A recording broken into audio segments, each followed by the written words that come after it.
Do it.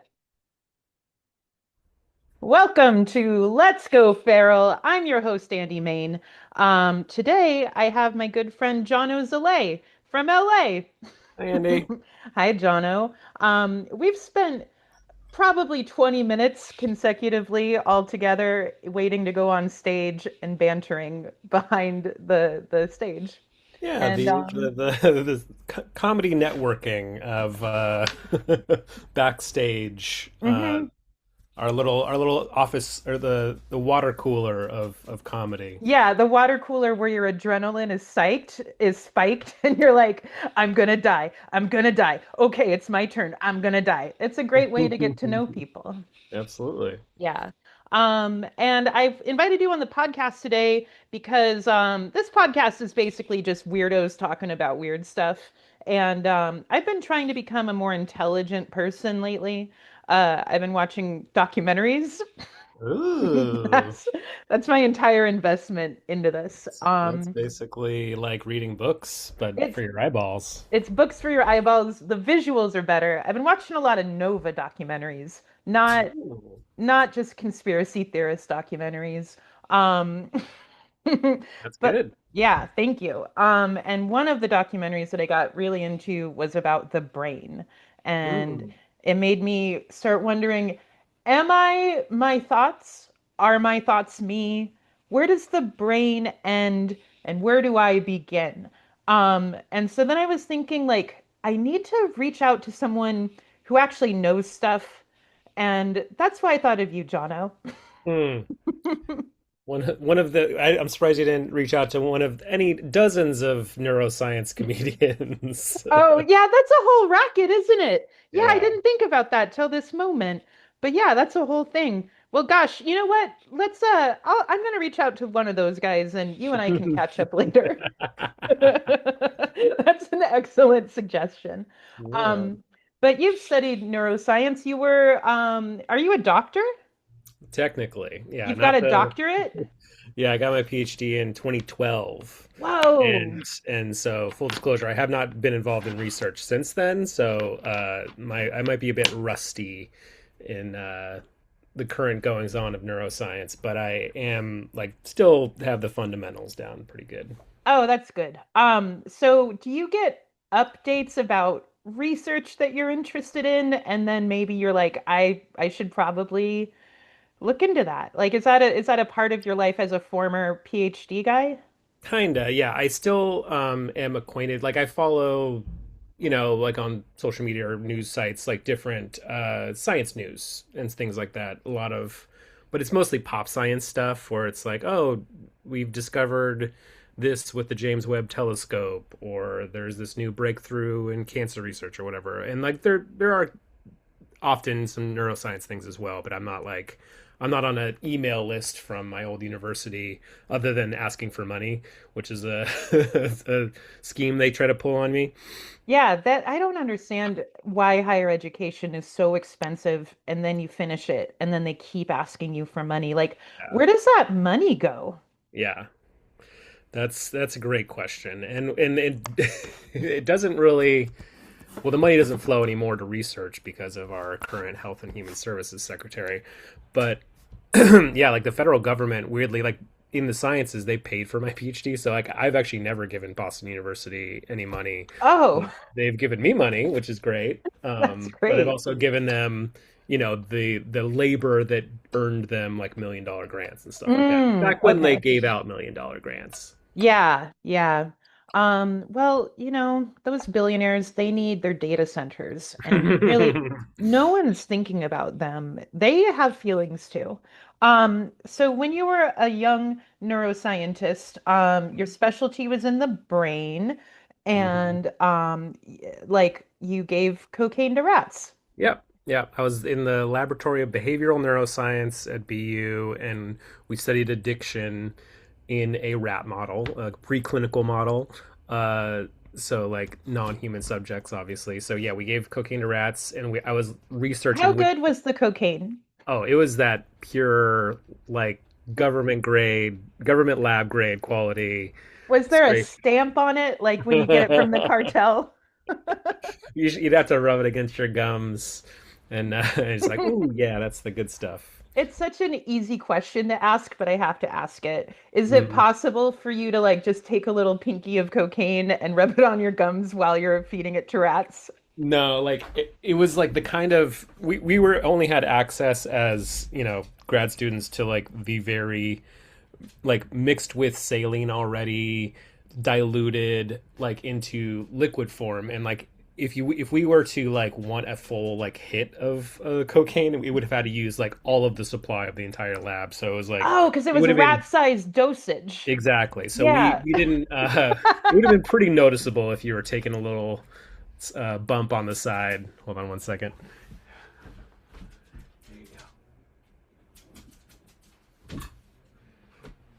Sorry, my dog needed to be let out. Oh, that's okay. We Yeah, it was. Yeah, no, it was just not enough to matter. Although, like, I would occasionally get residue all over my clothes. hmm. So, like, I was a little trepidatious going through TSA if they had a drug dog or something. Oh, wow. I never even thought about the cocaine on my clothes when I went through TSA. Yeah. Well, thankfully, like post 9/11, they weren't looking as much at cocaine and more at like bomb making stuff. Yeah, that's another blessing for 9/11. Hmm. Hmm. The gift that keeps on giving, really. hmm Um, so you've heard of Rat City, of course. I have. Yeah, Very famous. Rat City was really important for me when I was working my way out of my own alcohol addiction. Just the idea of improving my quality of life to take me out of the place that I was in was like my entire compass for how I was able to quit. So why don't you go ahead and tell us a little bit more about Rat City and the brain and just elaborate for me because Yeah, of I'm, course. I'll yeah. give the log line, the elevator pitch on Rat City. Very famous science experiment. They called the scientific name for what they did was it called environmental enrichment or EE. We actually did a little bit in my lab as well, but I didn't actually work directly with it. But the concept is rats, like any mammal generally, will be, you know, they will like cocaine. They will, seek it out, press a lever for it. That's what my lab did. You'd press a lever for cocaine, and they pretty reliably would do that, and they would choose it over. That's easier than things I've done for cocaine. So, or yeah, go through a maze, whatever it is. But what they found is that like rats will pretty readily um, seek out cocaine, but that was in a context where like the rats were kept in isolation. They had their own little cage. They had nothing to play with. No, what the natural reinforcers. So like their life was pretty devoid of like any kind of stimulation other than the cocaine. So of course they would seek it out, uh, even though they would get addicted and have their withdrawals and everything. But what they found is that when you gave a rat like a community, like other rats to play around with, or Other cokehead toys, rats. yeah, like a wheel to exercise on, some other toys to like cognitively challenge them and like play, like because rats can play with in general, as many mammals can. So when they had a life full of natural reinforcers, the cocaine was less able to grab hold of them. That like sort of artificial reinforcer was, trying, it was competing with something that was already making them naturally happy. So when you're like have those environmental enrichment of like a community, a park, that's uh the equivalent of like a community park where it's just like, oh yeah, you go on the swing set, whatever, all of those things that like naturally make you happy, you're less likely to seek out synthetic things that make you happy. hmm Yeah, that's really simple when you think about it. I'm sorry, what was that? Oh, that's just a really simple concept. Yeah, Yeah. and it's been borne out of in multiple studies have confirmed it, and like there's obviously ramifications with humans if you invest a lot of money into communities rather than in like policing or whatever, or just trying to fight the drug on drugs terms. If you just naturally improve the society around you, you're going to have less of a drug problem to compete with. Yeah, but that takes creativity Yeah. and thought and selflessness and empathy. Uh, I know, and for that, and like, and it's less sexy than, for some reason, it's less sexy than just giving more money to police. Like there was, you know, like how the crime rate has been declining for the last few years. Yeah. The studies so far have shown is like, oh yeah, like during the COVID era when we were just dumping money into communities and trying to like build up all Mm, these community resources, that like had trickle down effects on crime because like the crime was going down even as like police departments were still unable to staff everyone that they wanted to. So like it has nothing to do necessarily with the increased police presence and more to do with just communities have had the resources invested in them to have community centers and other things that would have build a better society. yeah. Well, have you ever thought about just giving cocaine to police officers Oh, and well, seeing how that goes?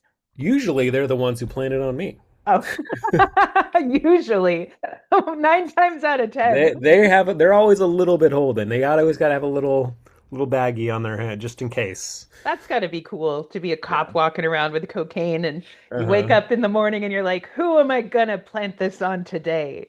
The Yeah. world is full of possibilities. I wonder if Um, like they if there like is ever is a drug sniffing dog on there. It's like, hey, welcome. How come the dog's going out here? He's like, oh, it's just my stash to plant on people. And they're like, oh yeah, yeah, no big deal. um, yeah, wow. So let's talk about the brain. Um, I've been thinking about like I saw this on TikTok and I started using it in real life. The amygdala is the front part of your brain. And that's Mm, right? Is that the part in the very front? Why no, am that's I explaining the brain to you? the prefrontal cortex is what's in front. The amygdala is in the midbrain. And that's the emotional center. So the amygdala regulates emotions. The hippocampus is memory. And those are both midbrain structures, but they're connected to the prefrontal Mm, cortex, which is the executive front function in the front. okay. And so I saw this TikTok, which was about talking to conservative people in a way where Mm. you can weaponize their amygdala and their Oh, sure. emotions in I've seen order this. to get Yeah. them to understand your side of an argument. Right. Like the examples this lady gave in her TikTok was like, um, doesn't it make you mad that we're sending billions of dollars to Israel and meanwhile they have free healthcare and we don't? So using language like that can activate the amygdala, and then the amygdala is also about safety, right? Like Mm. Yeah, those so. core emotions like fear and like one of the reasons in studies have shown that like conservative people have more have bigger amygdalas because they're probably used more often because yeah they're engaging in an emotional way of thinking more so and are more fearful like they're generally conservative in the sense of like we care more about our safety, we're a little bit afraid to go out and travel more, for instance, like they don't travel as much. Mhm. So I used it at work. I have a boomer tech guy at my office, and I don't talk about being a vegetarian a lot because I don't want people to be annoyed by me. But Hmm. you're at an office, food comes up, people are going to talk to you about food.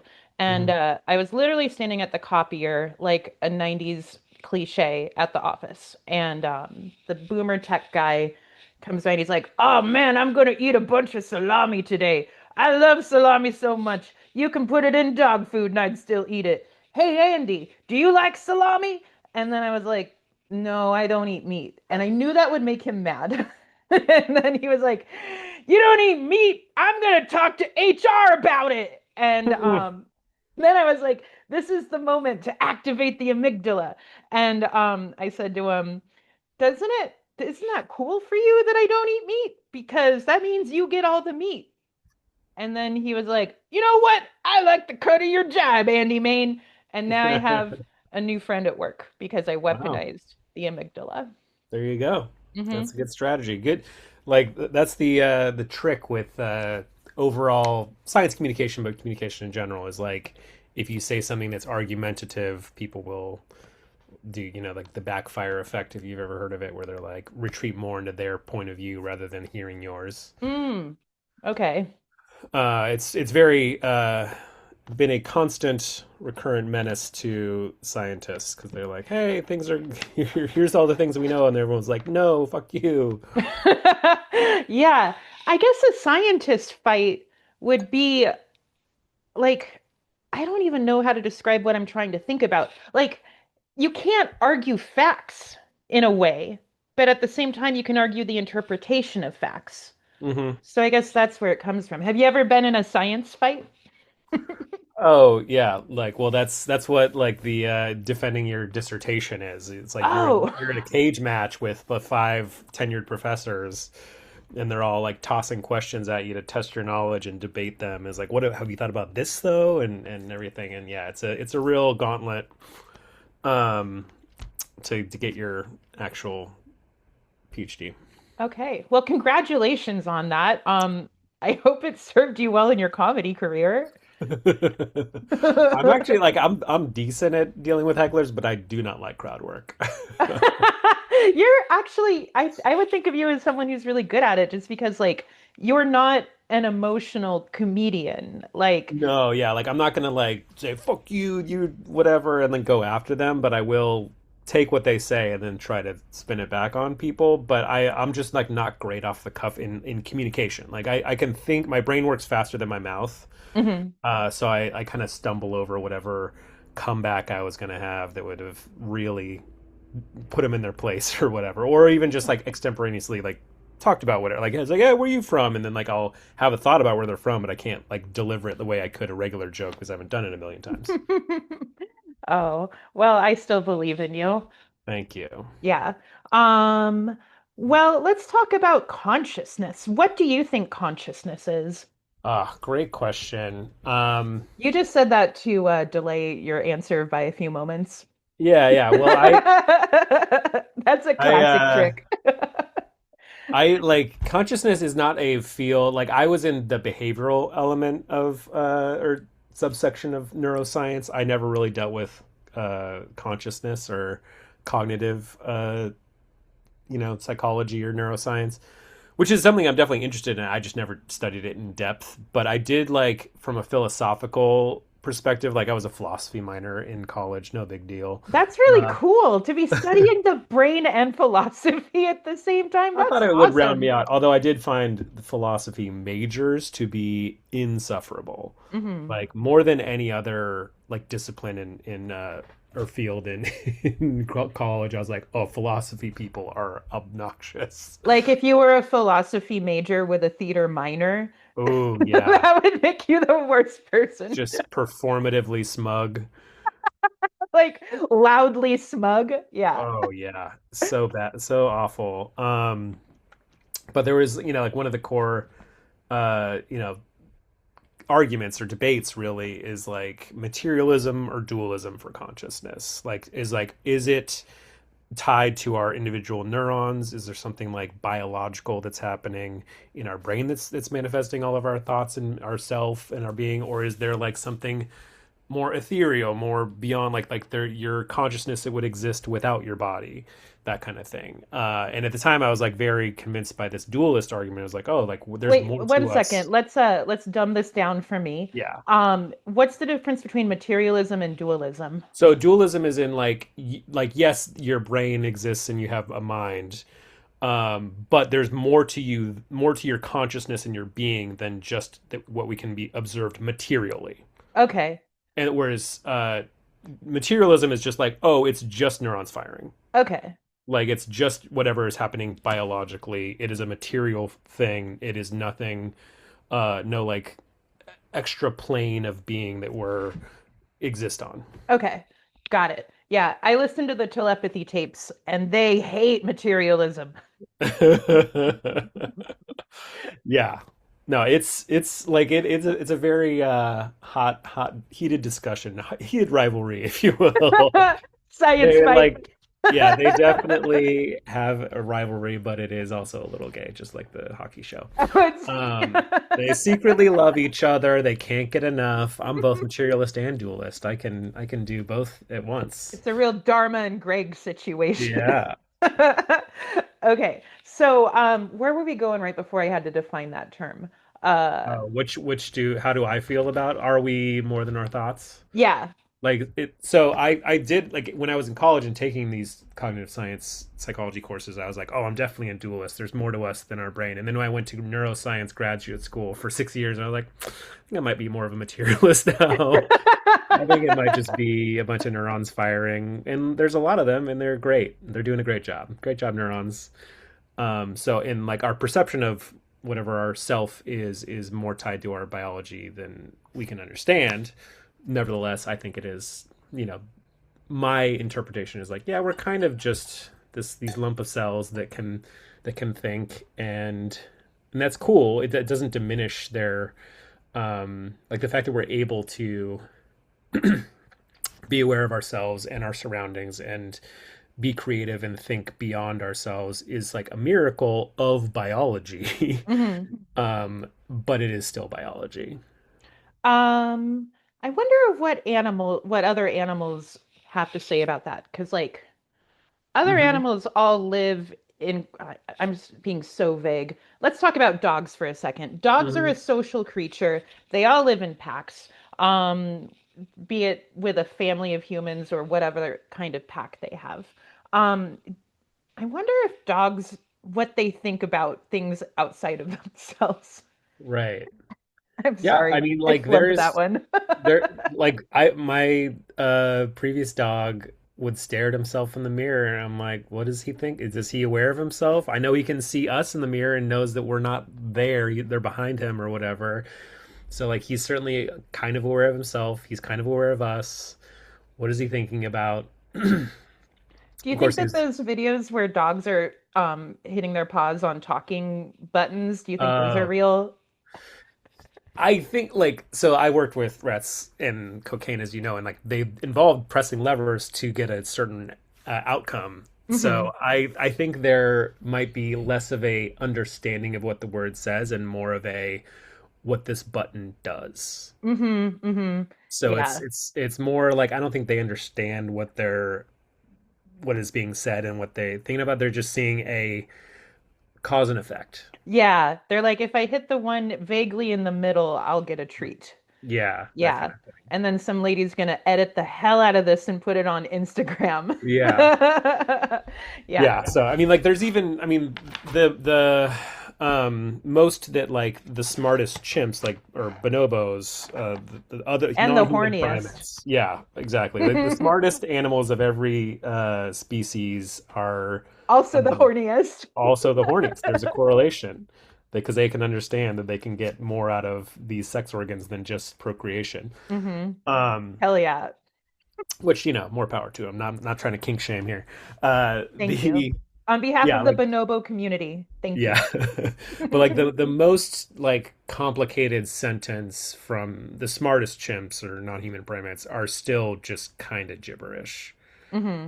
Like they're still much more linear. Like they're not like thinking very there's not that much complex thinking of just like me banana, that kind of thing where it's like give me these things and I want a certain outcome from this communication. They can communicate. Language is a stretch.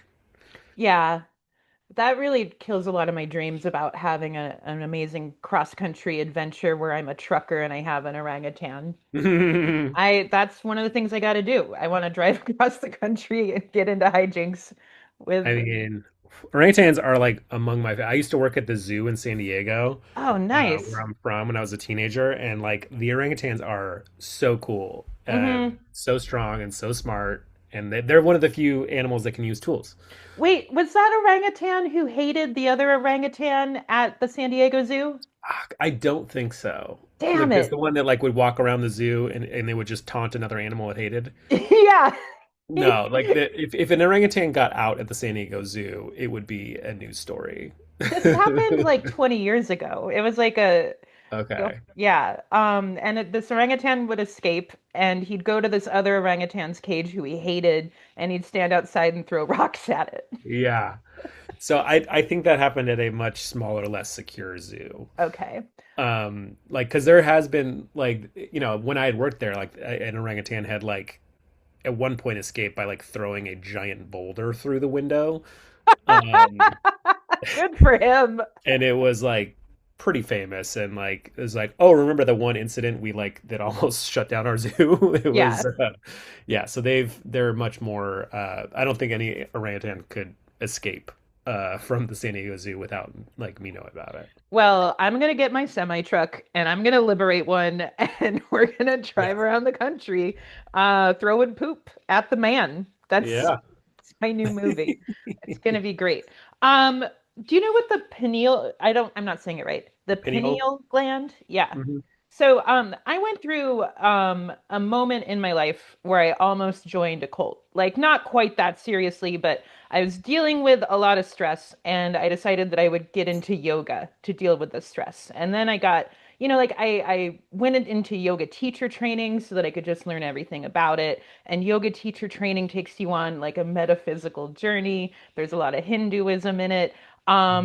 And the third, what they say in the New Age communities is that the pineal gland is your third eye. Do you know, have you heard of Interesting. Yeah, this because it is before? like one of the few parts of the brain that is not bilateral. It's directly in the center of the brain. Oh, cool. Okay. So yeah, it's like because most like if you look at a brain, it's like split in half, and like most uh regions of the brain, there's like a mirror image of it on the other side. But the Hmm. pineal gland is located directly in the center line. Okay. So it doesn't have it's not bisected by anything. So like there is like a certain spiritual significance to a lot of people who've studied it, and it is like the link to the endocrine, the hormonal systems. It reacts to sleep and light and all that stuff, so it regulates your circadian rhythm. Hmm. But like just generally your hormones. But like I don't know. I So haven't heard of the third the reason I have a mustache is because my pineal gland is too active. eye.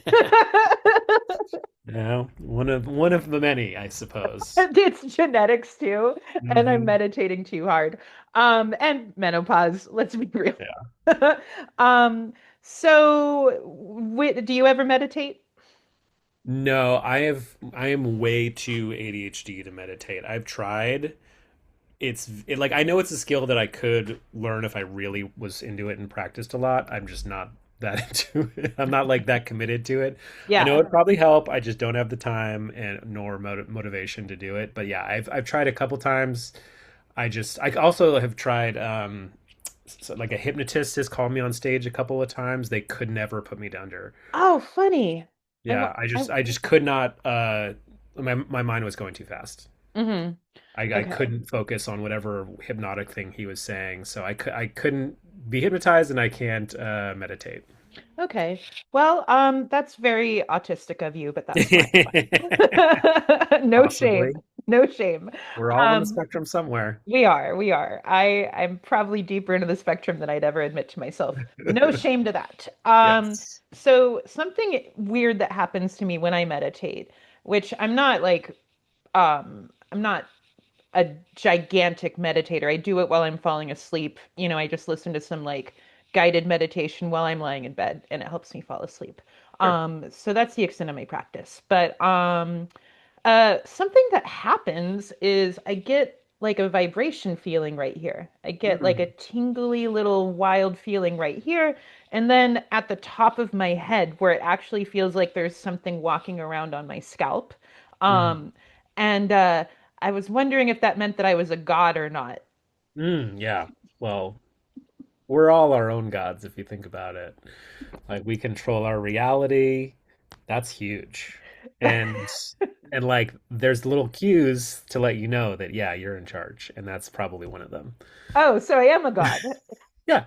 Oh, cool. Okay. I'm crushing it. Yeah. Like I'm all about empowering everyone's God complex. Oh, cool. I'm gonna go play with the puppets. Hmm. If you were a god, what's the first thing you would do? I mean, don't tempt me. I don't want to get investigated by the FBI. I think we're all thinking what we would do. Okay. We It would already solve a know. lot of problems in the world. Hmm. You It would just did improve all of our mental telepathy. health. Yeah. Wow, telepathy is real. Yeah, You well, you remember all those witches that like cursed Charlie Kirk like a week before he I died? didn't know about that. Oh yeah, it was one of those like little things like, oh, these witches are putting a curse on Charlie Kirk, and then a week later he got shot, and I was like, ooh, That's where cool. can we hire you out? Yeah. Can you guys get back to work, please? Your work is not done. I'll find some frog eyes for you, whatever you need. Yeah, we need. Well, yeah, the frogs go in the. They're part of magic recipes. Yeah. Yeah. Um. Yeah. Okay. So, do you believe in any sort of collective unconscious like dualism at all, or are you just completely material? I'm more materialist than I used to be. I guess suppose I am like almost like an agnostic, whereas like we don't understand enough of the physical universe to know how like because like what we consider now dualism might be materialism in 100 years based on what we know about physics, God willing. right? Like the more we know about different dimensions and like the quantum realm, and I all that saw stuff. Ant-Man. Yeah, exactly. Like what if we're all fighting our own little Kang down there? Um,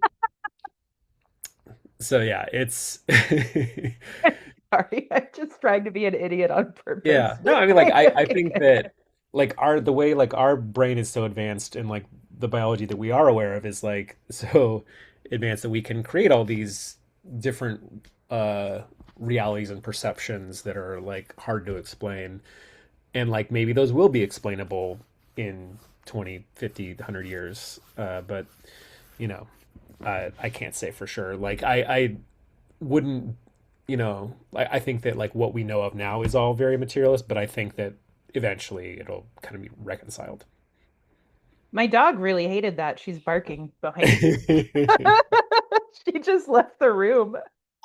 Listen, your dog lasted longer than mine did. Mine left in the first 5 minutes.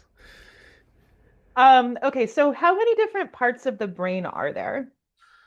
I mean, I could regions of the feel, brain, lobes yeah, of the lobes. I brain. need help. I'm trying to get smarter. Like if you got a brain kit from IKEA, how many pieces come with it when you're assembling it? Yeah, yeah. Uh, Can you go through each part of the brain? Is that too much labor? Um, it kind of is, okay. unfortunately. Like there's different like lobes. There's like, there's the forebrain, the midbrain, the hindbrain. Those are the kind of three main regions. Like the hindbrain's like your brain stem and your cerebellum, where it's like regulating breathing and like blood flow and all that kind of thing.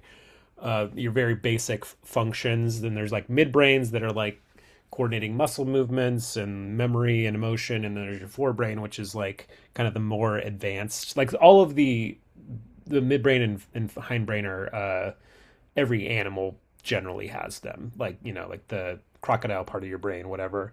And then like the more advanced mammalian. Anyway, Don't um, ask me to pronounce the it. monkey brain is the forebrain, which is like that's the one that has all the executive function and the consciousness and the awareness and forethought and planning, tool use, that kind of thing. Like it's the creativity. It's like I kind of look at the brain schematically like it's a monkey riding a crocodile, like where like we have these crocodile parts of our lizard brain that's kind of where our addiction mechanism parts are located, and our monkey's trying to steer it. It's Hmm. like, oh, go this way, we want to go there where there's like healthy foods and great productivity at work, and the crocodile's like, but I see corn dogs over there and cocaine, and I'm just gonna go there. The crocodile is always at the country fair. Yeah, exactly. So That's a that's great metaphor. I love that. yeah. Yeah, that makes me feel better when I'm failing. I'm No, like, no, oh, it's very layered. It's like it's kind of like how like I was so fascinated by addiction. It's one of the reasons I went into it is like we're aware it's bad.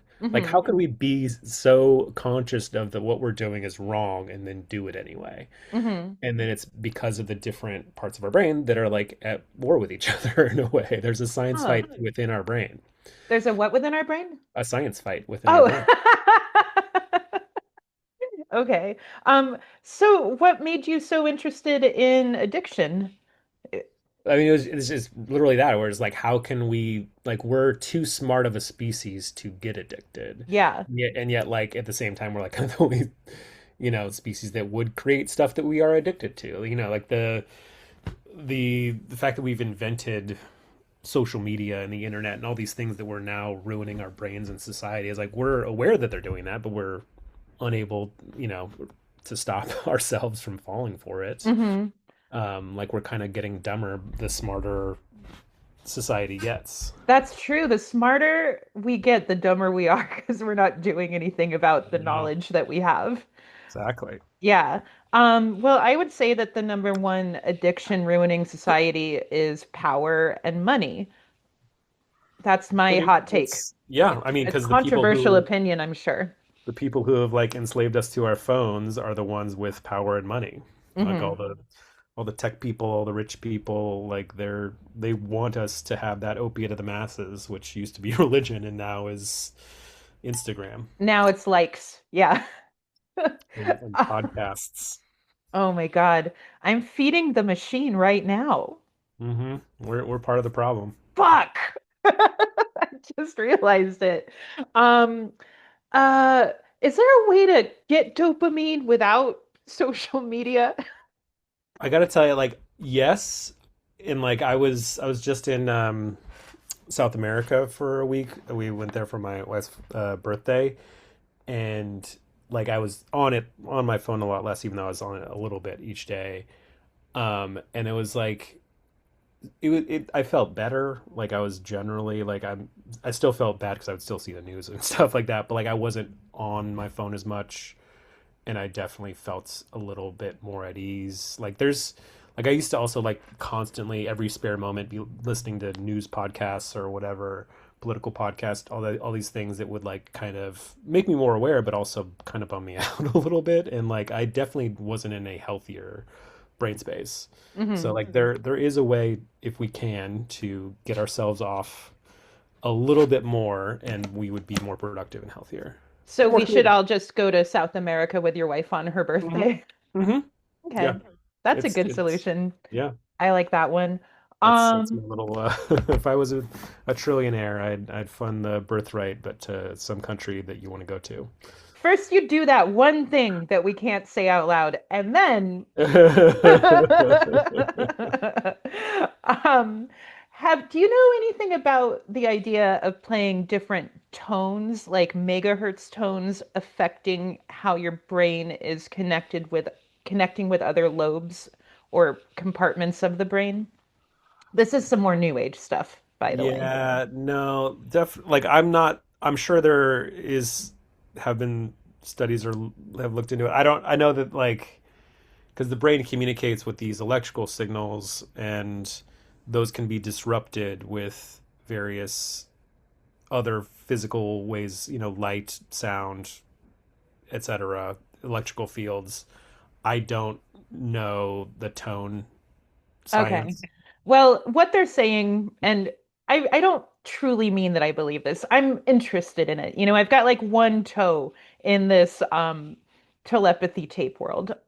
Well, But what they're saying is that like if you play a certain frequency and tone, then it connects the two different hemispheres of your brain together, and that's when you start achieving a deeper clairvoyance. oh, okay. So like there is a have you heard of deep brain stimulation? There's a what? Deep brain stimulation. Okay.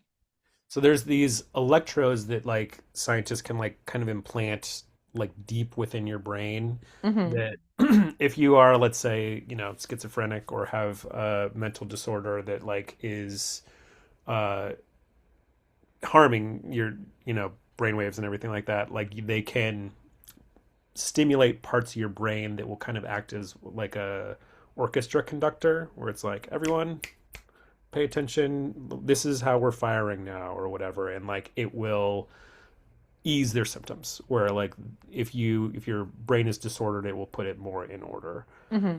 And that's from external stimuli, so like you can basically get your brain like kind of do like a little reset on it.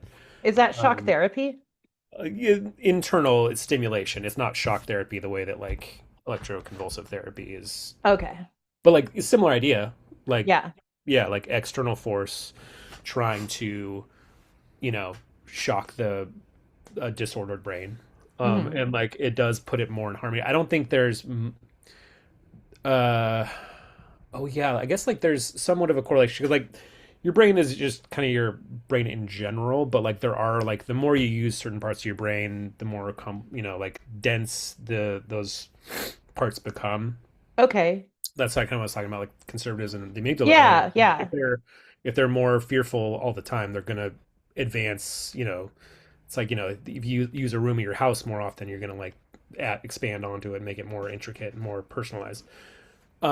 So there's some correlation, I think, with like the connection between your two lobes of your brain, your two halves, like the what's it called, the I forget whatever. But it's just basically the highway between the two lobes of the brain, like the gray matter that connects them.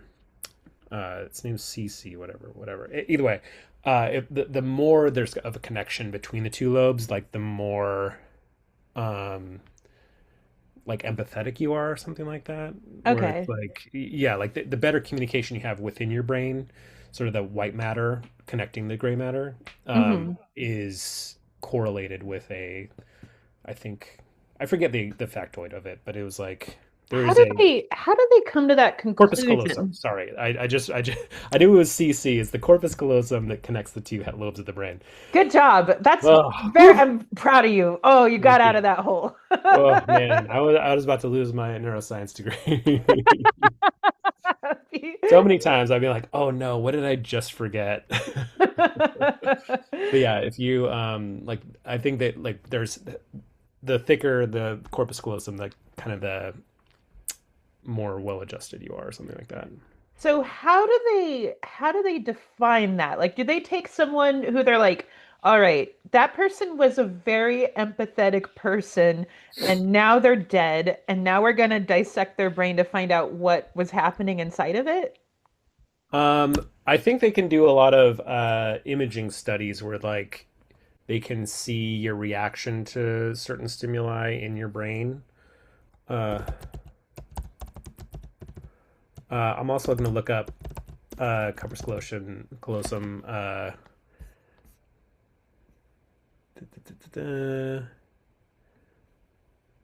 Okay, so the corpus callosum is positively correlated with improved higher IQ in adults and cognitive performance.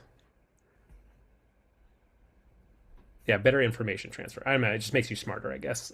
Okay. um, clinical conditions. I don't know.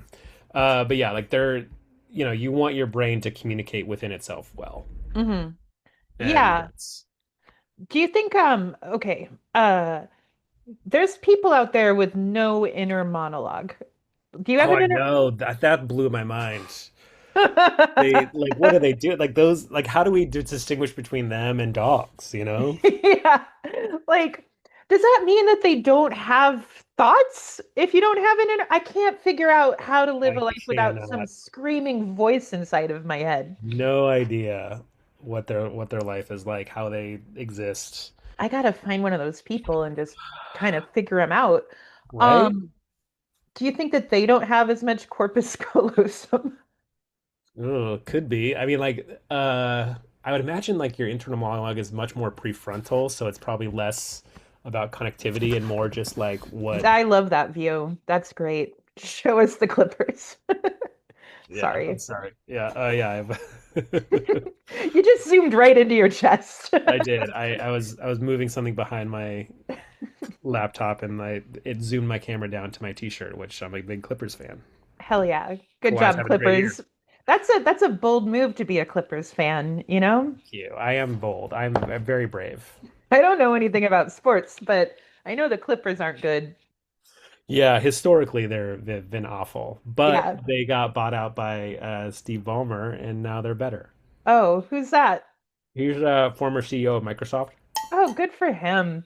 I Hmm. bet he's got a lot of corpus callosum. He's very excitable. Do His you son's a think comic. He's a he's what? A comic? Mm. His son is a comic. Sorry. Oh, okay. Uh, Nick Kroll?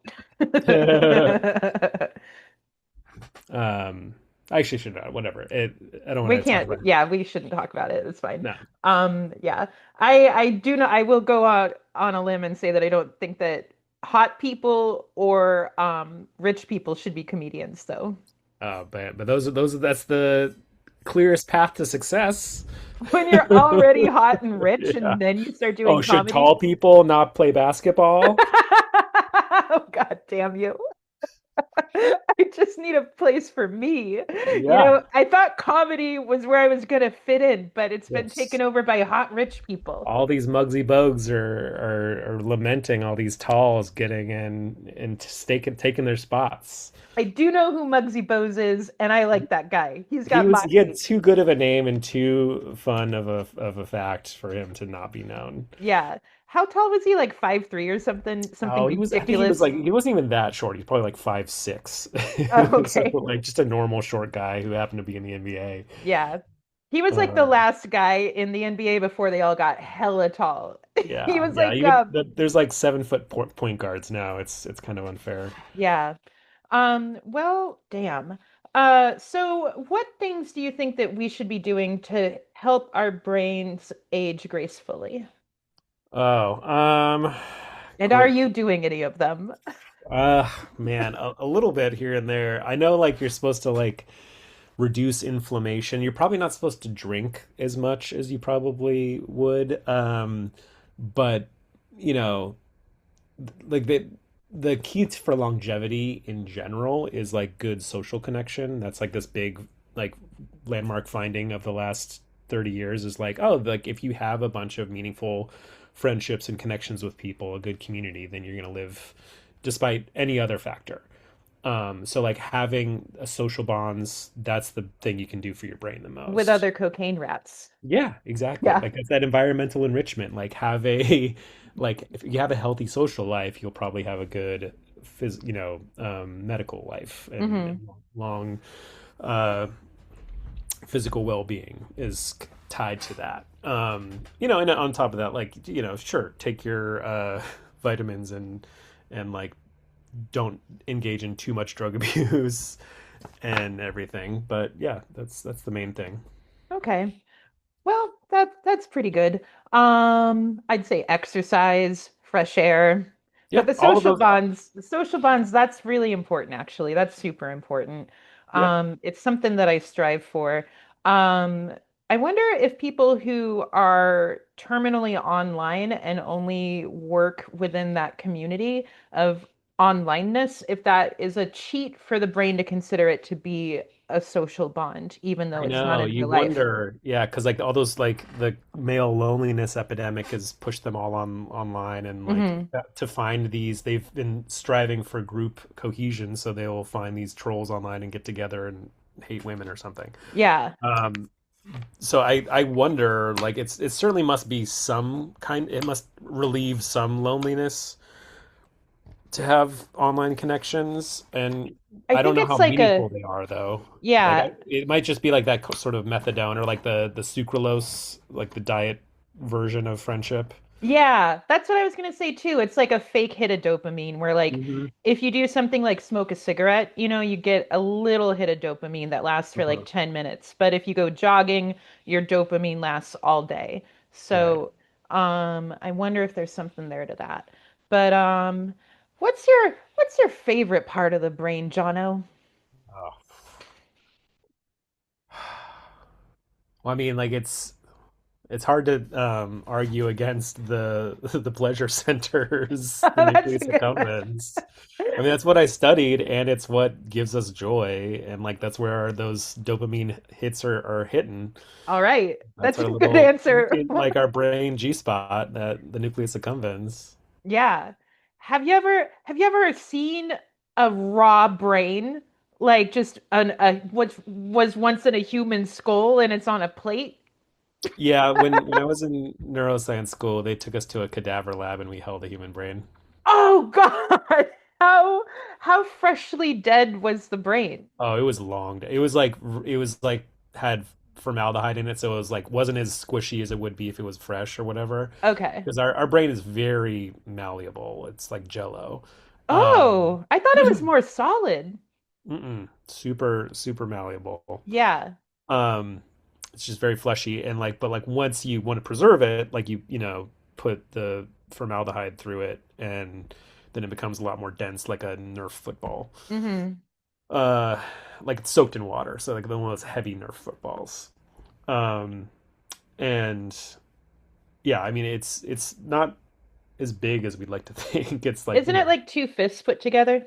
yeah, maybe a little bit bigger than that, but yeah, it's not super big and very wiggly. You know, like the squiggly lines and everything. It's very complex. What color is it? I mean, depending on how dead it is. I mean, it's Right now is the brain in my head pink or is it yeah, gray? yeah. It's generally pink, but you know, there's parts of it that are white. That's the white matter. You know, those the connectivity between regions and everything like that. They stay white. Hmm. There's blood flowing through it, so it's red or you know pinkish, like they would specialized thing. There's some, uh, yeah, that's basically it. Okay. Did you see the Hannibal Lecter movie where he makes Ray Liotta eat his own brain? It's brain, yeah. Ugh. How did you feel Uh, about that as a neuroscientist? I didn't love it. It was fascinating. Great artistic commentary. Oh my God, I couldn't get through it. It was gross. Have you ever Ugh. eaten any animal's brains? I mean, any animal you eat whole, you do by default. Have you though? Sure. I mean, like, you know, I've had little sardines or whatever. Oh yeah. I guess I've eaten brains too. That's Yeah, like little crazy. What a insects. Little, revelation. yeah. Yeah. I mean, like we eat whole animals all the time. I don't think I wouldn't. I've never eaten exclusively the brain of an animal that I'm aware of. You haven't eaten a monkey brain? Not yet. No, Yet. not had dessert in India in a racist version of the 80s. Kill the monkey brains. Ah, Yeah. I'm like literally my train of thought right now is just thinking of times I've seen brains in movies, and those are the two I came up yeah, with. So I'm clearly a very dedicated and talented interviewer, as you can tell. absolutely. I did a lot of research before this. Um, so your favorite part of the brain is the pleasure center. What's your least favorite part of the brain? Ugh. I mean, it's gotta be like it's Do we have a pain center? Is yeah, I there like mean, one part of the brain that registers pain? Or like is ooh, that great everywhere? question. Because you know we don't have pain receptors within our brains. We don't. I didn't know that. Yeah, like you could poke your brain and like it wouldn't hurt. I kind of knew that, but I didn't put it together. Yeah. Um, so So yeah, like I forget where, but yeah, I think there's well, there's reflexes too because like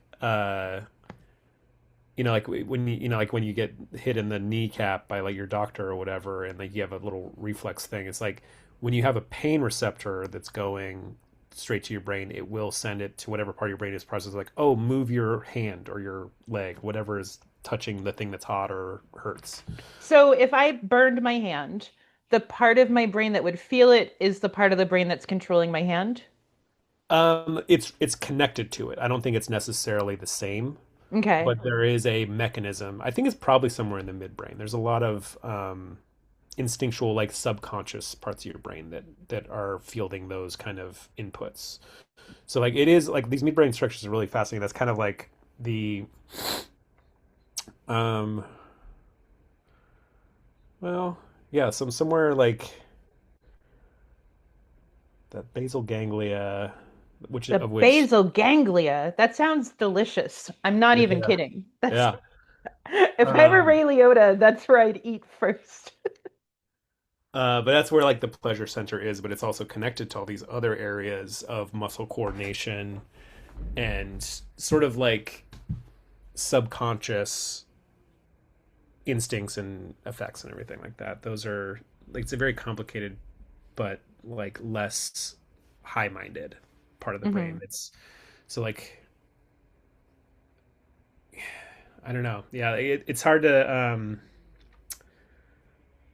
I don't really have a least favorite. I think they're all like essential. You know, it's like kind of like that myth that like, oh, we only use 10% of our brains. Like, no, we use every part of our brain. Yeah, who the fuck came up with that anyway? I don't know the origins. Like, there's theories like, oh, only 10% of our brain is like these kinds of cells, only or whatever. But it's completely wrong. But there's no part of our brain we don't use, and it's all kind of necessary to make what is our reality and consciousness. I would improve probably our emotional regulation, like maybe the connection between our emotions and our prefrontal cortex could use a little bit more um, processing power. Hmm. So That's that's a fair critique for the brain. yeah, Yeah. yeah. I mean, like the inability for specifically, I'll say it, males to process their emotions is half the reason we're in this place right now. Yep, this terrible place. Mm, So as a philosophy minor, brain major, did you get into like a lot of Jungian subconscious stuff? Like, is that a thing that rattled through your mind as a young scholar where you're like, mm, am I ruled by my brain or is my brain ruled by me? not really. And I also forgot all their names. Like I had so many great philosophical arguments I read. There was like, oh, this is awesome, and I forgot all. There's like, oh, it was was it Kant who said this or whatever, and it's just like I forget. Like All I came up right. with my own like philosophy, and it's based on these great works of high-minded thinkers, but I forget their names. Okay. That's fair. They don't know your name either. So Yeah, well, why not give yet. them the time of day? Yeah. Well, Um, that's been really fun talking with you about all this weird stuff. I kind of looked like an idiot on purpose because I wanted to make you look smarter. oh, Yeah. listen. There's nothing that I need more than to look smarter. So I appreciate your efforts. Thank you. I looked at your website. It looks like you're coming to Portland soon. Oh yeah, Yeah. You're doing a queer science show? sort of. I'm going to be there for a science communication conference, and they are having this show called the Chiasm Cabaret, where they have like a few performers, some of them comedians, and some of them like acrobatic performance artists. I forget, but sounded fun, and so I did it. And I'm also going to do a couple normal comedy shows up in near Portland. Oh, cool.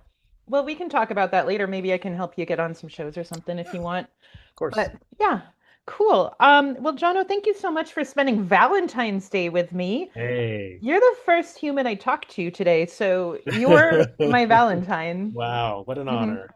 Yeah, Thank you. big heart to you. Yeah. Mhm. Where can we find you on the internets? I'm at Jono Zalay, JONOZALAY, at on pretty much everything. You know, I don't go on Twitter anymore. I think I still have my handle or whatever, but Yeah. I'm on Instagram, TikTok, all the other social medias. JonoZalay.com. I perform. When does this go out, by the way? It'll be next week. Okay, um, Actually, I might put it out on Monday. okay, so February 19th, I'll be in San Diego if anyone's there. And the rest of the weekend, I'll be in San Diego too, but I'm headlining the Madhouse Comedy Club in San Diego downtown. Cool.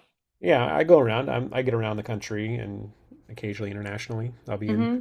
Vancouver and Victoria and Calgary this summer and fall. Ooh la la. Well, we can go to your website and find out all your dates. Yeah, Yeah. Let's see. I guess that's pretty much it. We figured out the brain. We solved all of the yeah. mysteries of consciousness. And Yep. I really appreciate your time. Happy Valentine's Day. Guess what we just did, Jono? What's that? We went feral. Ah! That's the best reaction I've had to that so far.